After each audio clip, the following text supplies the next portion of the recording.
Bismillahirrahmanirrahim. Hamdan alaika ya Allah wa salaman alaika ya Rasulullah. Allahumma salli wa sallim ala Sayyidina Muhammadin salatan tulki biha syaja'atah wal quwwatah wal nashata wal yakina fi qalbi wa qulubil muslimina bi rahmatika ya arhamar rahimin. Allahumma salli wa sallim ala Sayyidina Muhammadin salatan tukhrijuni min dhulumatil wahmi wa tukrimuni bi nuril fahmi wa tudhihu li ma ashkala hatta yufhama anta ta'lamu wa la a'lamu innaka anta alamul ghuyub. Allahumma salli wa sallim wa barik ala maulana Muhammadin wa ala alihi nuril mudhibil nisyan binurihi fi kulli lamhatin wa nafasin adada ma wasawilullah.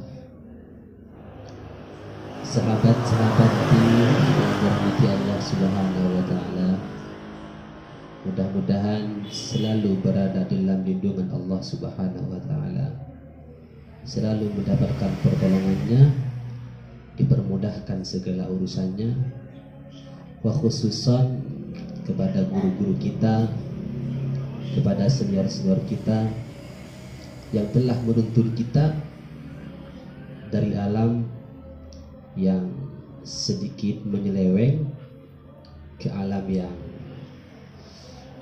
milenial. Ya Allah, jika hamba beribadah karena takut pada neraka, maka bakarlah aku di dalamnya.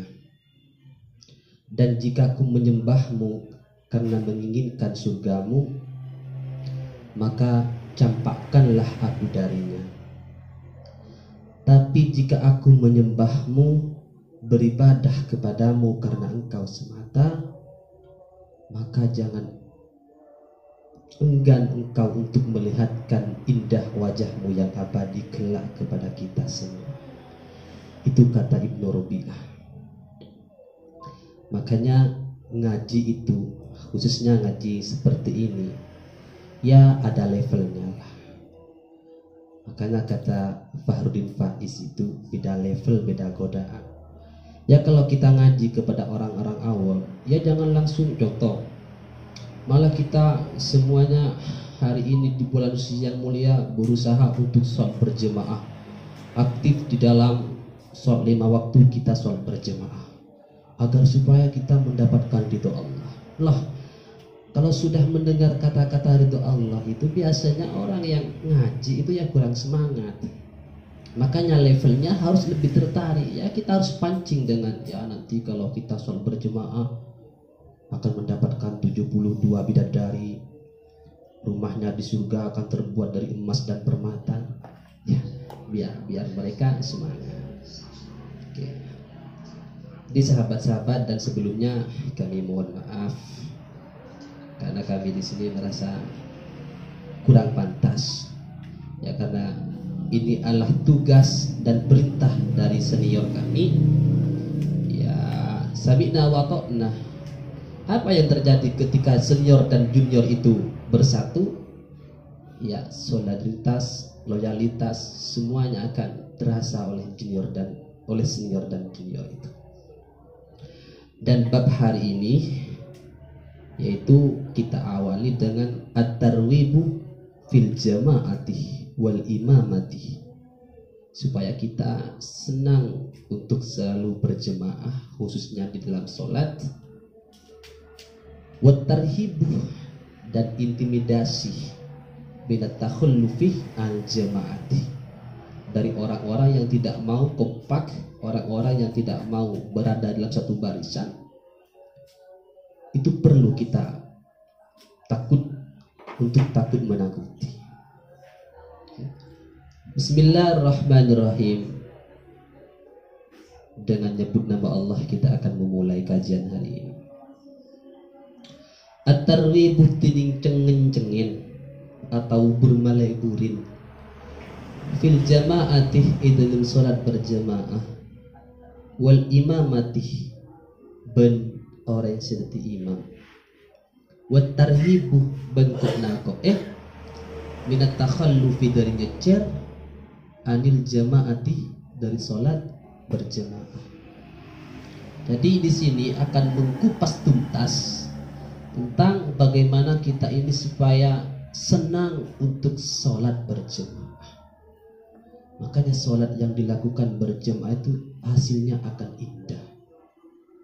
Ya, coba kalau kita membaca sejarah Nabi Sallallahu Alaihi Wasallam, beliau tidak pernah meninggalkan sholat berjamaah. Bahkan ketika Rasulullah Sallallahu Alaihi Wasallam itu sakit, Rasulullah itu didampingi oleh sahabat untuk menuju ke masjid. Hingga pada satu hari beliau sangat sakit sehingga beliau tidak bisa mengimami. Beliau hanya menengok dari pintu rumahnya dan menyuruh Abu Bakar untuk menjadi sholat. Itu saking pentingnya sholat berjamaah. Dan jemaah itu apapun kelompoknya hasilnya akan bagus. Karena sesuai dengan hadisnya, al jama'atu rahmatu wal furqatu azab. Dan itu umum jemaah di dalam apapun, khususnya dalam kebaikan. Jemaah di dalam sholat, kompak di dalam satu perkumpulan, kompak di dalam sebuah organisasi. Maka sesuatu yang dilakukan dengan kompak hasilnya akan bagus. Ya, kalau kita dulu sering nonton film Roldowati itu, bersatu kita teguh, bercerai kita runtuh. Iya. Bismillahirrahmanirrahim. Kita masuk pada hadis yang pertama. An Ibnu Umar radhiyallahu anhu, dari Ibnu Umar radhiyallahu anhu, anna Rasulullah sallallahu alaihi wasallam saungkunah pasir Rasulullah sallallahu alaihi wasallam qala salatul jamaati, tining salat berjamaah, afdaluh paling lebih utama atau lebih afdal min salatil fatih, dari salat katibi, bisa iwa isrinah kalaban petolekor derajatan ara-ara derajat. Muttafaqun kamu kateh ulama alaihi atas hadis. Jadi sabda Nabi Sallallahu Alaihi Wasallam ini, salat berjamaah itu lebih afdal daripada salat sendiri. 27 derajat pahalanya. Ya. Bahkan di dalam salat berjamaah itu misalnya, ini saking banyaknya faidah untuk salat berjamaah. Kita berangkat dari rumah dengan keyakinan bahwa sholat berjamaah di masjid itu belum usai. Ternyata sampai di masjid sholat berjamaah itu sudah usai. Walaupun kita nanti di masjid sholat sendiri, itu pahalanya sama dengan pahala yang sholat berjamaah. Kalau keyakinan kita sholat berjamaah belum selesai. Beda kalau kita berangkat dari masjid, ternyata sudah berangkat dari rumah, ternyata sudah iqomah dan punya keyakinan bahwa sholat berjamaah telah usai.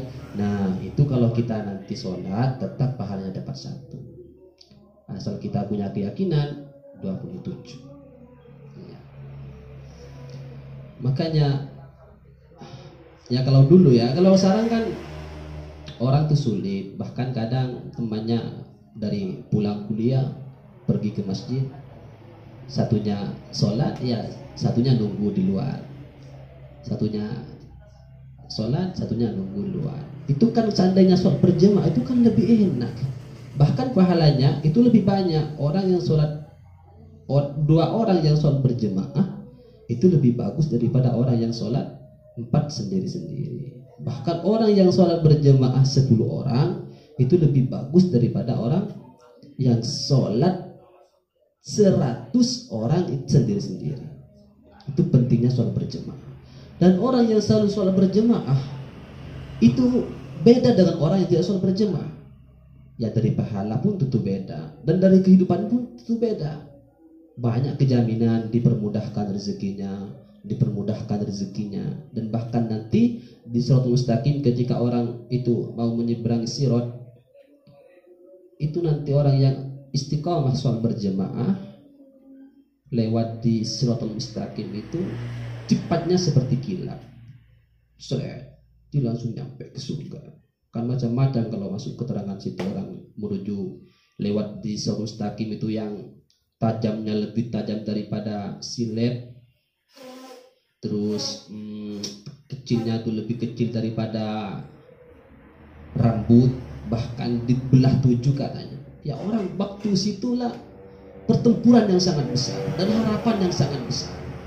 Nah, di sana bermacam-macam orang. Ada orang yang berjalan, ada orang yang berangkat, dan salah satu orang yang tercepat berjalan dari sana adalah orang yang selalu sholat berjamaah.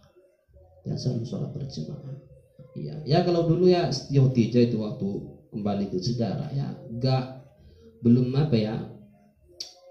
beliau sudah meninggal terlebih dahulu sebelum perintah sholat ini datang.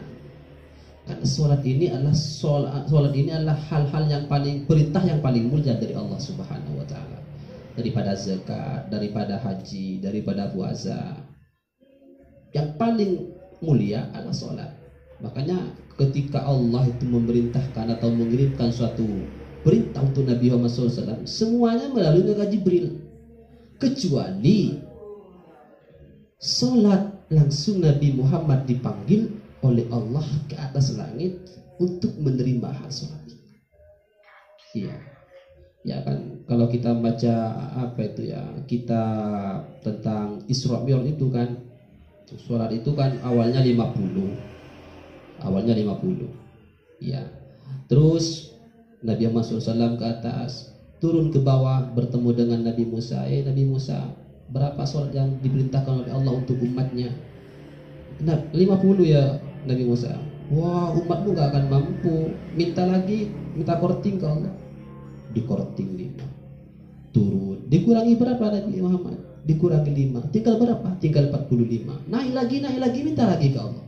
Terus dikorting 5, tinggal 40. Dikorting lagi, terus tinggal 10. Nah, tinggal 10.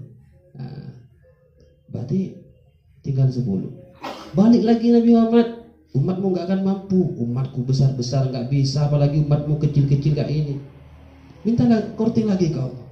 Kembali lagi ke atas sampai tinggal 5. Tinggal berapa Muhammad? Tinggal 5. Minta lagi ke Allah, kurangi lagi, umatmu tak akan mampu. Apa kata Nabi Muhammad? Ayolah kok todus ke Allah. Minta korting melulu ke Allah.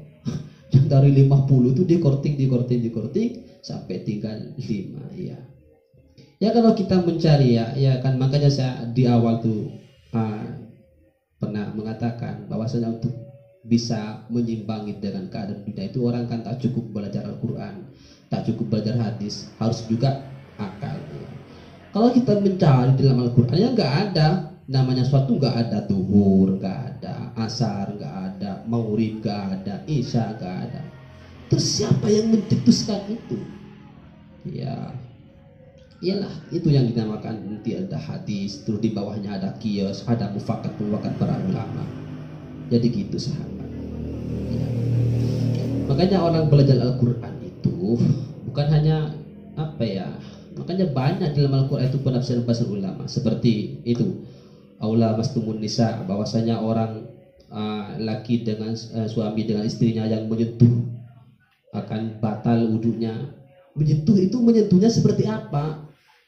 Makanya imam yang keempat ini berbeda-beda.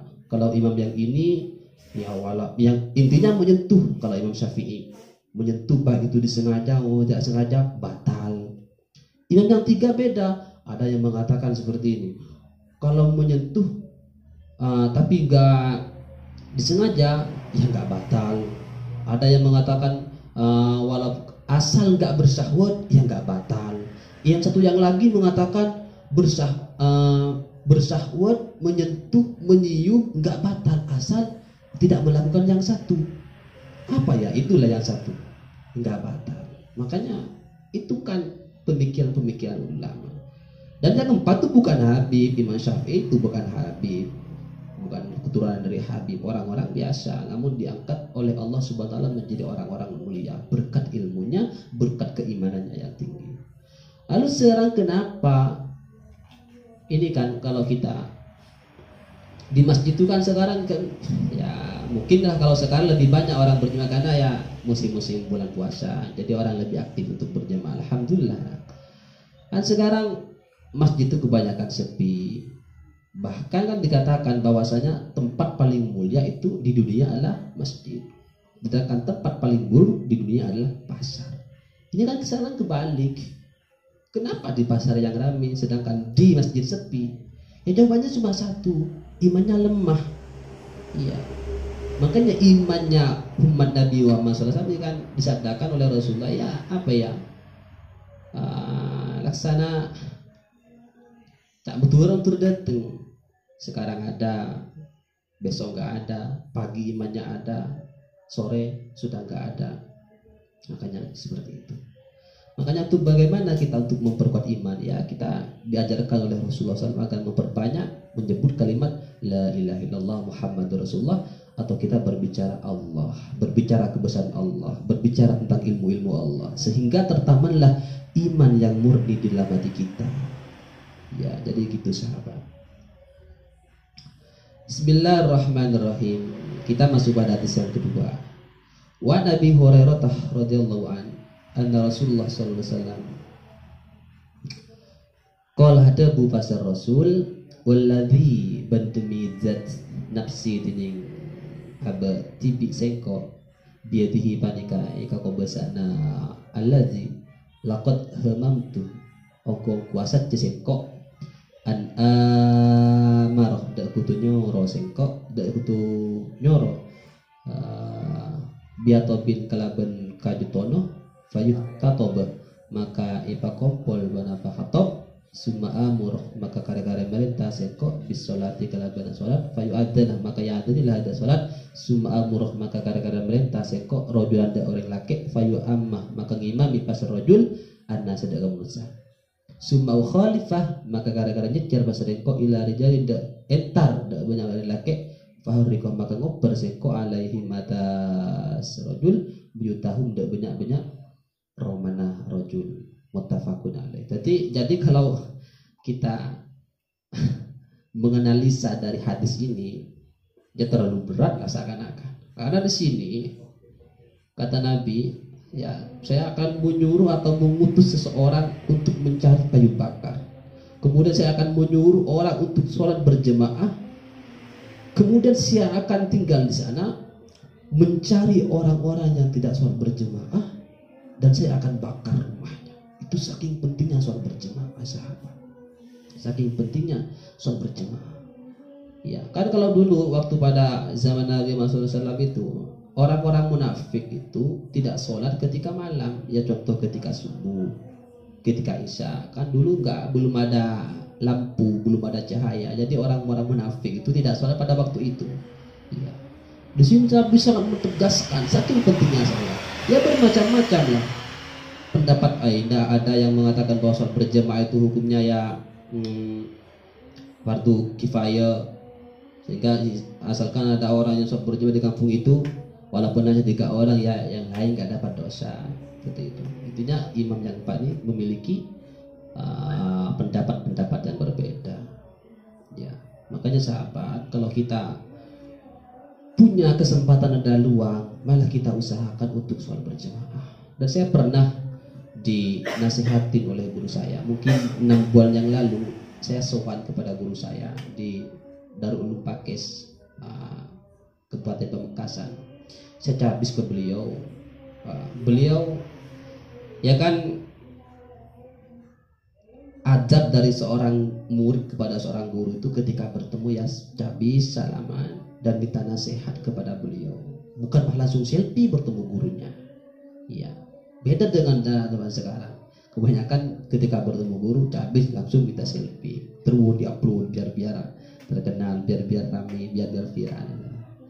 Adab yang benar tuh ketika bertemu guru ya cabis minta nasihat lah kepada guru. Karena nasihat guru itu laksana sebuah air yang dingin kepada jiwa-jiwa kita, kepada jiwa-jiwa yang lemah, jiwa-jiwa yang telah mati. Beliau bilang, ya sampai kan sekarang Qurtubi hidup di luar, hidup dengan organisasimu. Lalu bagaimana dengan sholatmu? Ya alhamdulillah guru. Apakah kamu dalam semalam ini bisa optimal dalam mengerjakan sholat berjemaah?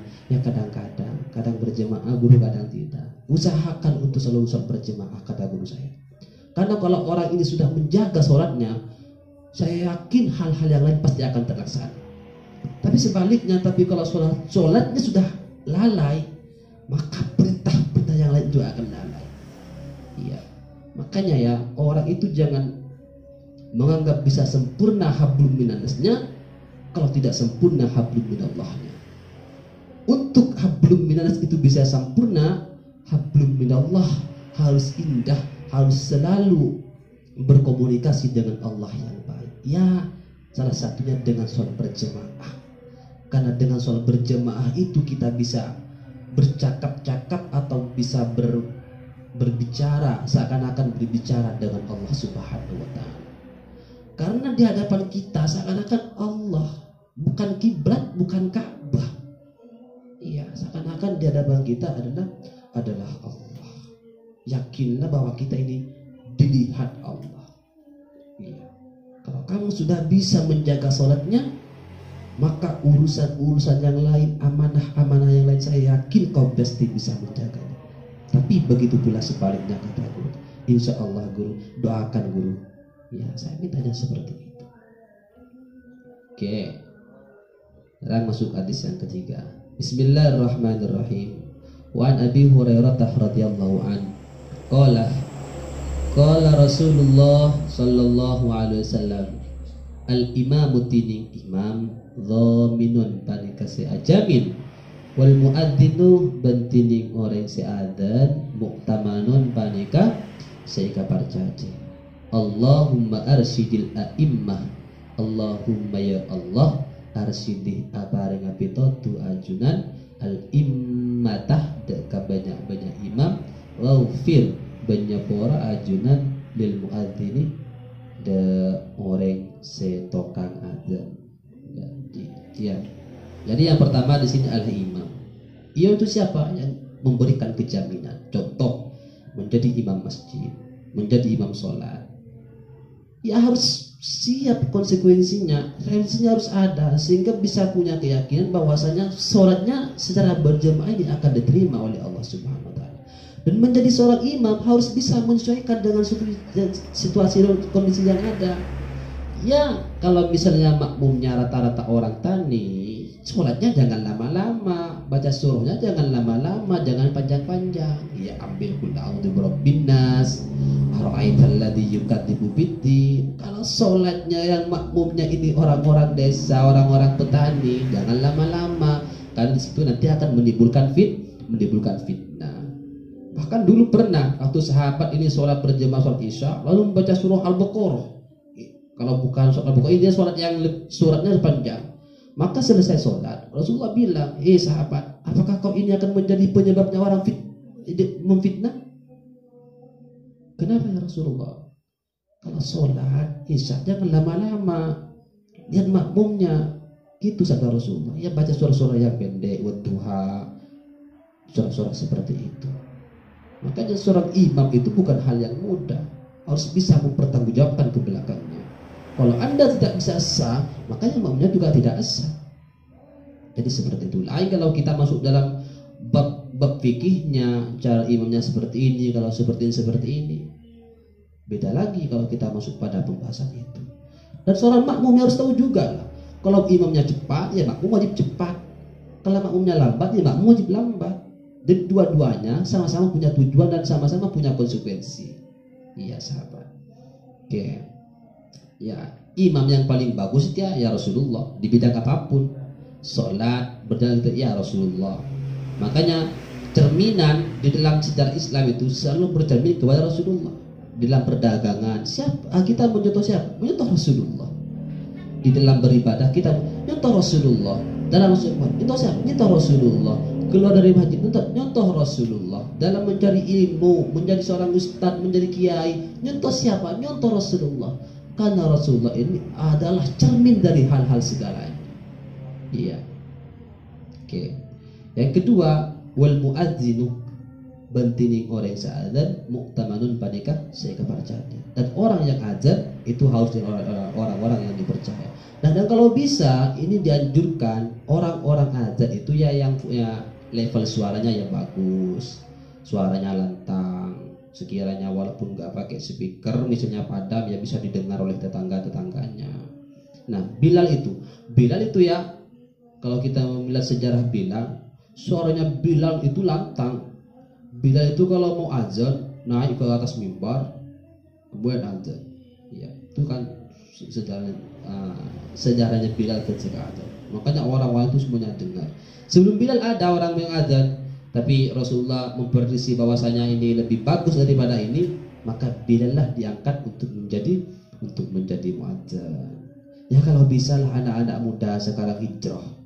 Ya walaupun nggak bisa aktif dalam sholat berjamaahnya 5 kali saat dalam masjid, ya setidaknya mengambil bagian waktu asar atau maghrib azan lah di masjid yang punya suara-suara bagus. Karena kebanyakan sekarang khususnya di Madura ya lucu-lucu lah. Subuh itu bagian orang tua-tua biasanya. Ya yang adanya bukan bangunkan orang tidur, malah asing untuk lebih tidur. Makanya anak muda setidaknya lah ambil peran dalam situ. Bukan hanya memikirkan keenakan saja, harus bisa menyesuaikan dengan jika Anda merasa dibutuhkan di dalam satu lingkungan itu majulah harus ada di dalam depan. Iya. Nah ini karena ya belum atinu mu'taman, orang yang tukang ada itu adalah orang yang dipercaya. Karena Bilal itu dipercaya oleh Rasulullah SAW. Makanya kalau ketika membaca sejarahnya Bilal, ketika Rasulullah itu sudah wafat, Rasulullah ini nggak mau, Bilal ini nggak mau azan lagi di Madinah. Disuruh adzan oleh Abu Bakar nggak mau, disuruh adzan oleh Sayyidina Umar nggak mau. Beliau pergi merantau ke negara mana gitu. Ya. Karena Rasulullah sudah wafat, adzan saya ini hanya untuk Rasulullah, kata Bilal. Nggak mau, makanya diganti Bilal oleh orang yang lain, oleh sahabat yang lain. Berapa tahun kemudian, di dalam tidurnya Bilal ini bermimpi Rasulullah. Rasulullah seakan-akan menegurnya dalam mimpinya. Hai Bilal, kenapa kamu nggak pernah hadir ke makamku, kamu nggak pernah ziarah, kamu nggak pernah datang, kenapa itu? Maka langsung Bilal ketika bangun itu terperanjat, ya Allah ya Rasulullah, nangis Bilal. Habis sholat subuh Bilal langsung berangkat menuju Madinah. Ketika sampai di Madinah langsung Bilal itu datang ke makamnya Rasulullah SAW. Setelah ziarah lama-lamaan beliau keluar.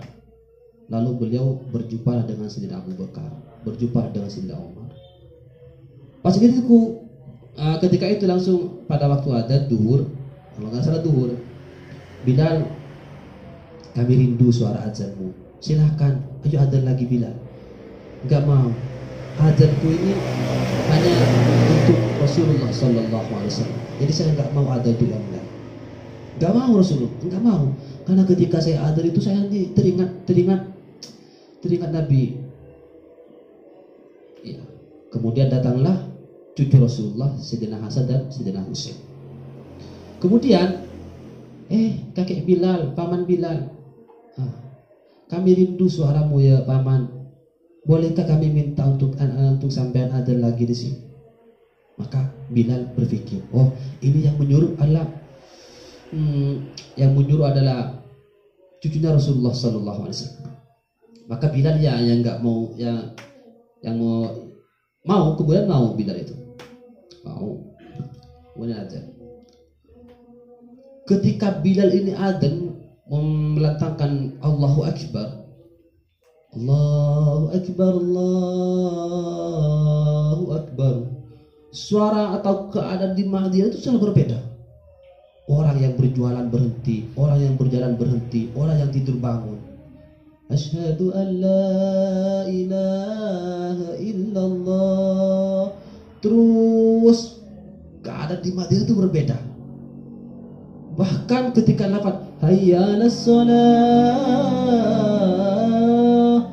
semua orang-orang di Madinah itu berlari menuju ke masjid itu. Seakan-akan seperti di masa hidupnya Rasulullah, di masa hidupnya semasa hidupnya Rasul. Lari semuanya pergi ke masjid. Dan pada waktu itu ketika sampai di masjid, Masya Allah, Madinah itu basah dengan air mata, rindu dengan Rasulullah. Sebab adanya Sayyidina Bilal radhiyallahu anhu. Saking cintanya kepada Rasulullah SAW. Makanya kalau sudah cinta, Masya Allah, apapun tidak akan ada rintangan yang sebesar apapun. Kalau sudah cinta, apapun akan dilawan. Kalau sudah sayang, apapun pasti akan dilakukan. Makanya Bilal itu ya, ketika awal-awal masuk Islam, Masya Allah, salah satu sahabat yang paling menderita untuk masuk Islam ya adalah Bilal. Itu ketika Bilal ini sebelum merdeka masuk agama Islam, ini kan masih menjadi budak orang kafir, sehingga Bilal itu ketika di siang hari, Bilal itu dicambuk, diletakkan di padang pasir dan dipukul. Apa kata orang yang Indonesia? Hei Bilal, hari ini kamu mau masih memilih agamanya atau kembali kepada pemahaman kami? Kata orang-orang kafir. Apa jawaban Bilal? Ahad, ahad, hanya Allah yang satu, hanya Allah yang berhak disembah. Yang lain adalah makhluk Allah. Tapi Bilal dipukuli lagi, biar. Padahal padang pasir itu yang dikatakan dalam satu keterangan, saking panasnya padang pasir, kalau kita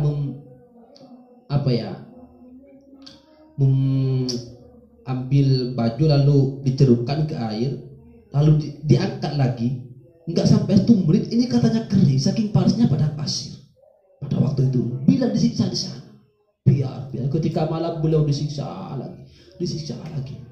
Tapi beliau tidak ingin rela nyawanya terkorban, rela bahan siksa, tapi hatinya tetap, agamanya tetap kepada Allah dan agamanya agama Islam, dan cintanya tetap kepada Rasulullah SAW. Itulah Sayyidina Bilal. Makanya kalau orang-orang sudah cinta ini, mau apapun tetap tidak bisa. Contoh seperti Siti Khadijah, saking cintanya kepada Nabi, saking cintanya kepada agama Islam, walaupun beliau yang awalnya orang-orang kaya, hartanya habis karena agama, kehormatannya hilang karena agama, tetap bahkan ketika beliau sudah mau wafat, ya Rasulullah, saya tidak punya harta lagi, dan saya rasa umurku tidak akan lama lagi. Dan Rasulullah, ketika nanti saya wafat, saya meninggal, ketika engkau mau menyeberangi lautan dan tidak ada sesuatu yang mau ditumpangi, maka ambillah tulang rusukku untuk dijadikan sebuah jembatan, kata Sayyidah Khadijah. Makanya orang-orang sudah nyampe ke Allah, yang sudah cintanya kepada Rasul, itu Masya Allah. Dan itu hal yang biasa, karena mereka pada waktu itu ya melihat Rasulullah, duduk dengan Rasulullah. Makanya kata Rasulullah, saudara-saudaraku, kekasih-kekasihku adalah orang-orang yang tidak tahu padaku tapi iman kepadaku. Makanya kalau kita tidak tahu Rasulullah, tidak hidup semasa Rasulullah, tapi kita iman kepada Allah dan kita iman kepada Rasulullah, kita dianggap sebagai kekasih Rasulullah Sallallahu Alaihi Wasallam. Itu sabda Rasulullah Sallallahu Alaihi Wasallam. Makanya sabda Rasulullah Sallallahu Alaihi Wasallam, man ahya sunnati faqad ahabbani wa man ahabbani kana ma'i fil jannah. Barang siapa yang menghidupkan sunnahku, maka orang itu adalah cinta kepadaku.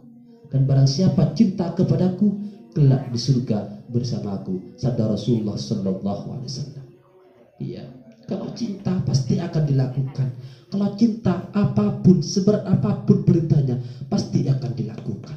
Makanya cinta itu tidak bisa ditukar dengan apapun, walaupun dengan dunia, walaupun dengan kehormatan, walaupun dengan nyawa harus menjadi taruhannya, tidak akan tertukar sahabat-sahabat. Makanya Rasulullah SAW ketika berdakwah menerima agama Islam dari Allah SWT untuk didakwahkan, untuk dikibarkan, beliau anni, bahkan Rasulullah bersabda, beliau anni walau ayat, hei sahabat-sahabatku, sampaikanlah walaupun satu ayat dariku kepada orang-orang yang tidak tahu. Saking pentingnya informasi tentang keagamaan Islam, tentang hukum Allah, tentang hadis Rasulullah SAW. Rasulullah berdakwah. Setelah Rasulullah berdakwah menjalani dakwah yang sangat sulit dengan sangat sirron, belum berdakwah dengan jahron, dengan terang-terangan. Ketika berdakwah dengan terang-terangan, banyak rintangan dan godaan yang menjumpai Rasulullah SAW. Pertama, ya Rasulullah, asalkan kau berhenti berdakwah, maka apapun yang kau minta, orang-orang di Mekah ini akan mengumpulkan untuk memberi kepadamu. Jika kau menginginkan harta, maka semua orang-orang yang kaya di Mekah ini akan saya minta untuk diberikan kepada engkau ya Muhammad. Kalau engkau menginginkan tahta, menginginkan jabatan, maka kau akan dijadikan seorang raja di sini, asalkan engkau tidak berdakwah lagi di sini. Kalau engkau menginginkan wanita tercantik yang ada di Mekah, kami akan cari telusuri orang-orang tercantik yang ada di sini untuk engkau ya Rasulullah. Apa sabda Rasulullah SAW ketika mendapatkan tawaran seperti itu?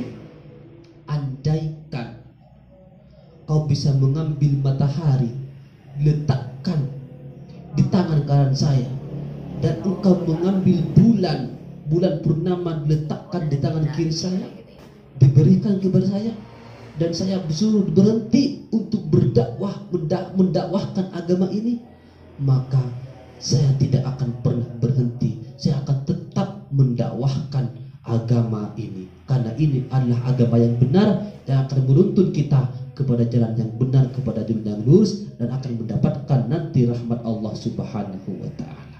Makanya sahabat-sahabat, cinta yang sejati, cinta yang sempurna tidak akan pernah ada syarat-syaratnya. Ya kan kalau sekarang beda. Ya kalau kamu cinta ya saya cinta.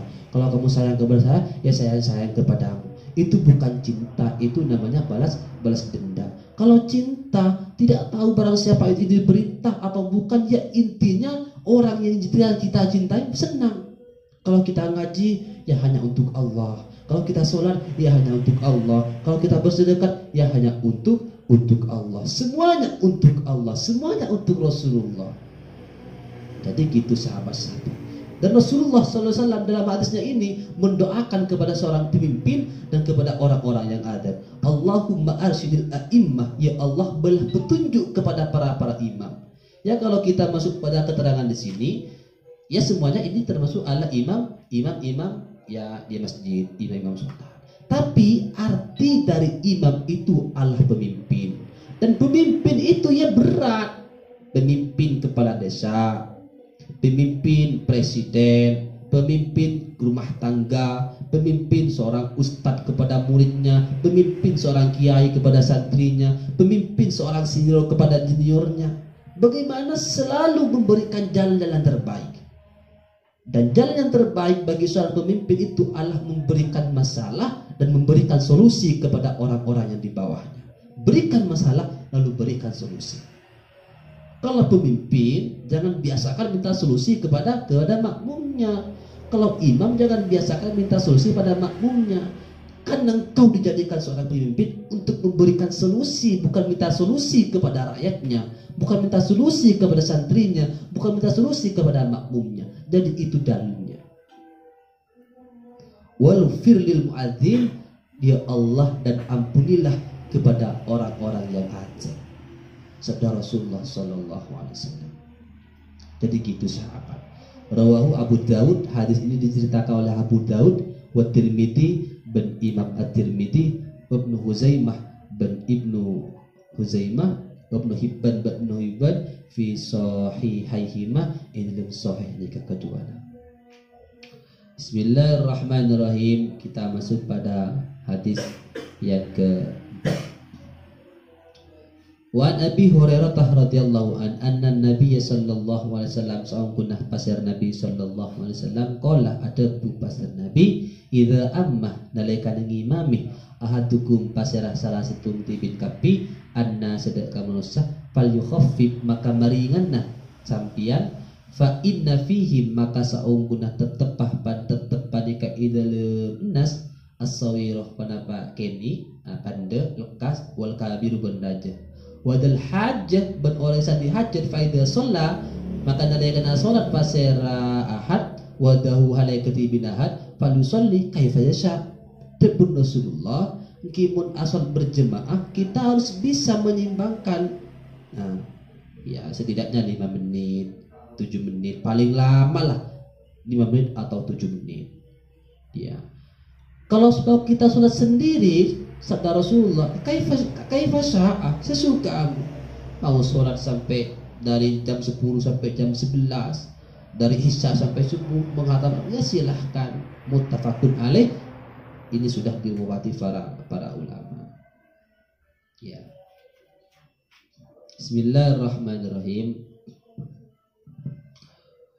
Wa an Abi Hurairah radhiyallahu an, hadis yang ke-6.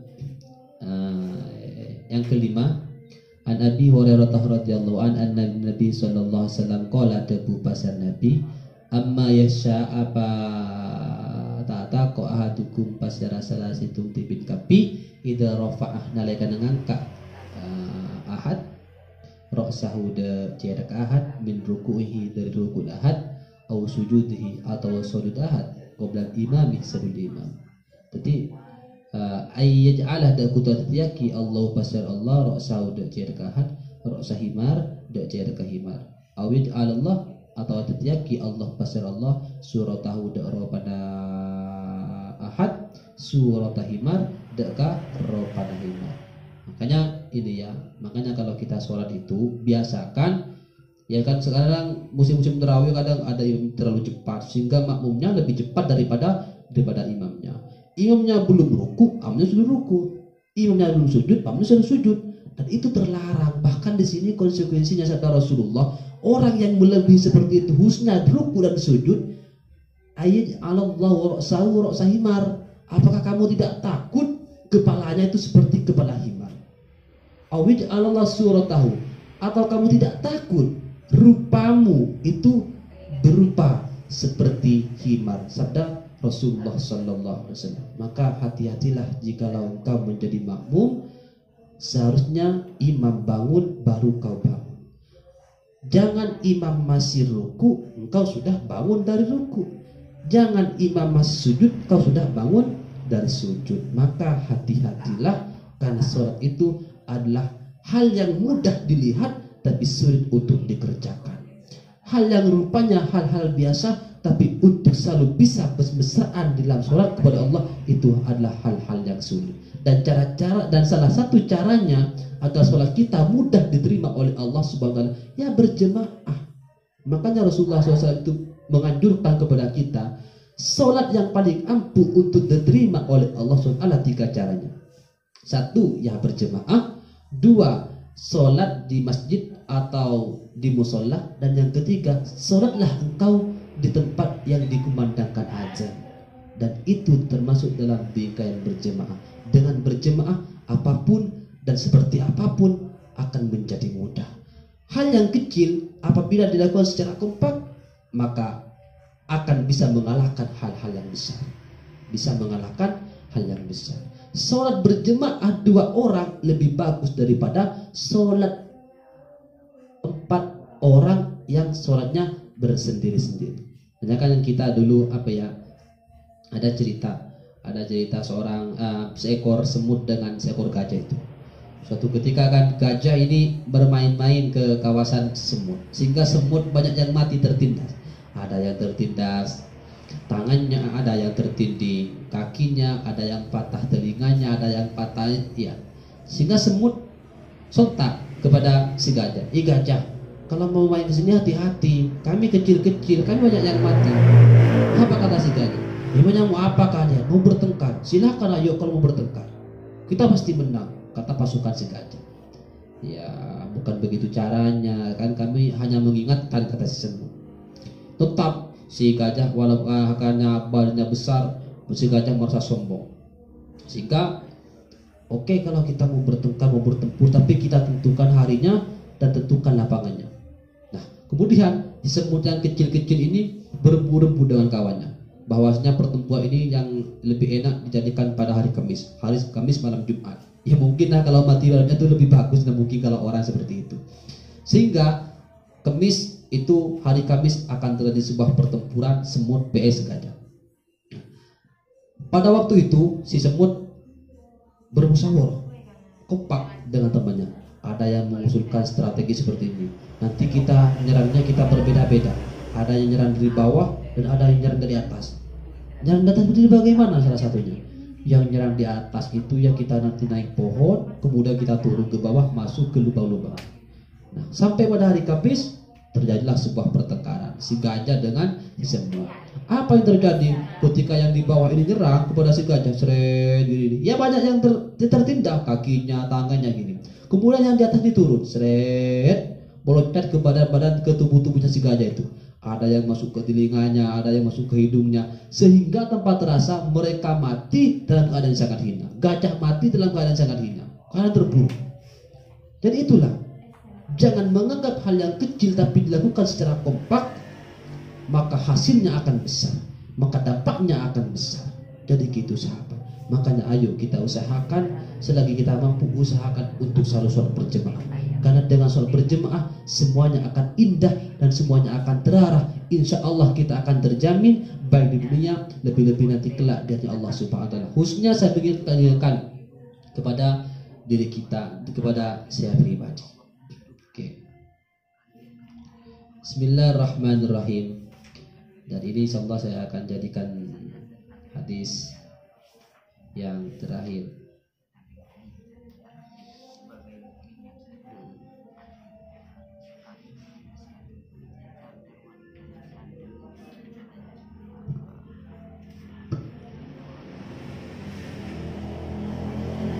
Bismillahirrahmanirrahim.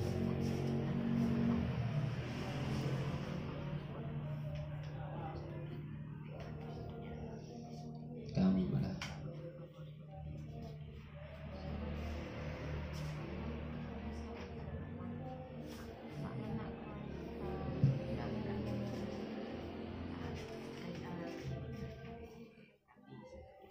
Bismillahirrahmanirrahim. At-tarwibuh, ini kita masuk pada pembahasan yang lain. Fitalkin al-muhtadharih, itu menalkin orang separak matiyah la ilaha illallah, lafaz la ilaha illallah, wa fi tasyil mayyit was salati alaihi wa huduri dafnihi was sadaqati anhu wal wuquf inda qabrihi wad du'a ilahu. Wallahu a'lam bisawab. Semoga kita bertemu di hari kemudian untuk keterangan ini. At-tarwih fi tarkil muhtadir la ilaha illallah Muhammadur Rasulullah wa fi tasyi'il walid wa sadai ila akhirih.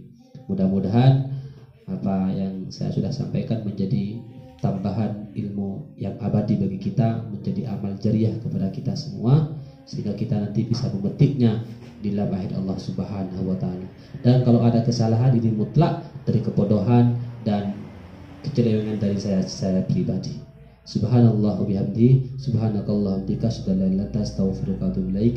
Wallahu muwaffiq ila aqwamit thoriq. Wassalamualaikum warahmatullahi wabarakatuh.